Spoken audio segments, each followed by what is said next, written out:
Uliwahi kuwaza kuwa this game ingeweza kuwa hivyo unavyoiona? Yani kwa ukubwa huu, achana na kwa sababu wale kina DJ Jumanne na nini walikuwa wanaleta hope. Wanapofanya zile documentaries zinaenda mbele na nini, kulikuwa kuna hope fulani. Lakini ule wakati ulikuwa ni wakati wa giza kabisa. Ukivuta ile picha kuona mambo yamekuwa hivi, wasanii wanapata mambo deals kubwa. Kuna kitu kimoja ambacho kidogo mimi kilikuwa kinanipa msukumo wa kusema ipo siku moja hii sanaa itakuja kwa ajira, kwa sababu walikuwa wanapigania brother zetu kina Mr. Tu Sugu, Kwanza Unity, GWM, Diplomats na wengine waliokuepo kipindi hicho. Tulikuwa tunaona kwenye zile Europe Bonanza na tulikuwa tunaona kwenye baadhi ya concert pamoja na Focus Flavor, kina Mr. Paul wale. Tulikuwa sisi tunaenda ni watu ambao tulikuwa tunafanya show za utangulizi.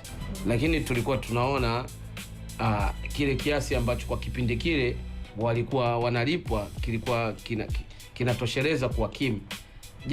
Japo ilikuwa bado hali ya kueleweka kwa muziki ulikuwa hauko nyuma. Kwa hiyo kulikuwa kuna ile sura kwamba baadaye hii kitu inaweza ikawa ajira, tusiache. Tukawa tunaenda nayo hivyo mpaka tulipokuja kupata ile kukubaliwa kwa kwenye ndani ya record label. Sisi ilikuwa inatupa hope, japo tulikuwa kuna kipindi unapata discourage kabisa, unasema hebu niache niende side nyingine, kwa sababu mimi ukija kwenye familia yetu sisi professional yao wengi ni vehicle mechanics. Kuna zile za zamani kwamba wazee wetu wanapenda waturithi kazi ambazo wamezifanya. Umechomokaje? Sasa mimi babangu Mzee Kaena ni vehicle mechanics engineer. Na ukichukua brother yangu Haji Kaena yuko deep huko. Busoro Kaena wote wako huko. Mimi peke yangu ndo nimekuwa kwenye muziki. Nimekomana muziki. Sasa ilikuwa ni ngumu kidogo wale kunielewa, kwa sababu wao wananipeleka kwenye mambo ya mechanics, wananipeleka garage kwa sababu alikuwa na workshop yake. Anakupeleka shule, ukirudi unafanya kwa nadharia ya workshop. Nenda kachukue kitu fulani. Natumwa na hiyo idea na nini, lakini sipo huko kabisa, mawazo yangu yako kwa talent yangu iko sehemu nyingine.